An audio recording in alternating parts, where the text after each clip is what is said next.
Ductwork. This is Mono. Baron Wormser.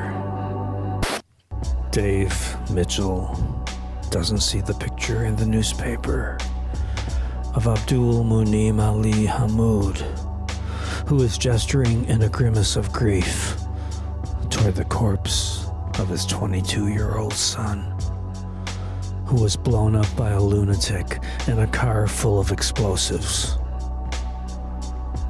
It's not on the front page of the local paper, which has a picture of a moose, because the moose lottery was that day.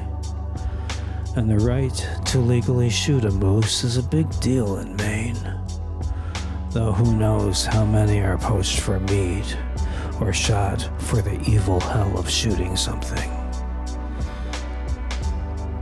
Dave doesn't read the paper anyway. Words give him a headache, and he's got enough to think about.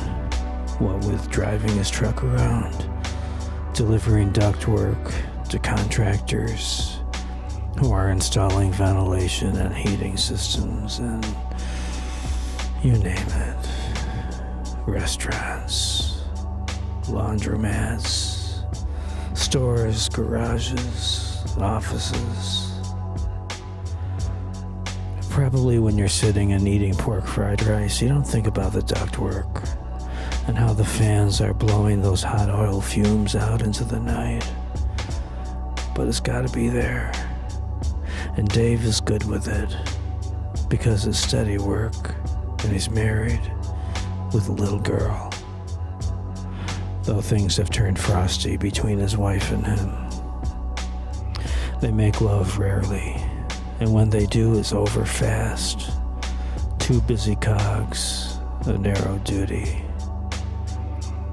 When Dave watches the women on the street, he craves them with a longing that goes beyond wishing.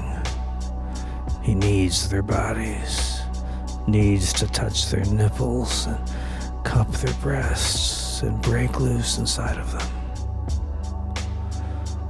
It's a bad feeling because he loved his wife and doesn't know where that love went. Sure as shit is not in the Daily with his headline moose story. Dave used to hunt deer but doesn't do more now than keep his rifle clean and come winter sit in a nice fishing shack with some buddies, gab about what happened to so-and-so and drink Jim Beam. There are worse things, like pulling your back out, the way Rick Davis did at work last week, or being a father in Baghdad who has no 22-year-old son anymore, who has nothing but the air to move his hands around it. We can't live without that air. Dave knows that. And some days when he's idling at a light and surrounded by spewing exhaust pipes, he can imagine we'll ruin that. We'll get up one morning, start gasping, and turn blue. Right now, though, it's lunchtime on the road, which means pulling the truck into Burger King and eyeing a woman in another line and wondering what he'll do tonight when he gets home. Maybe he'll finger the remote and see what's on. What I mean when I say truck driver Geffrey Davis.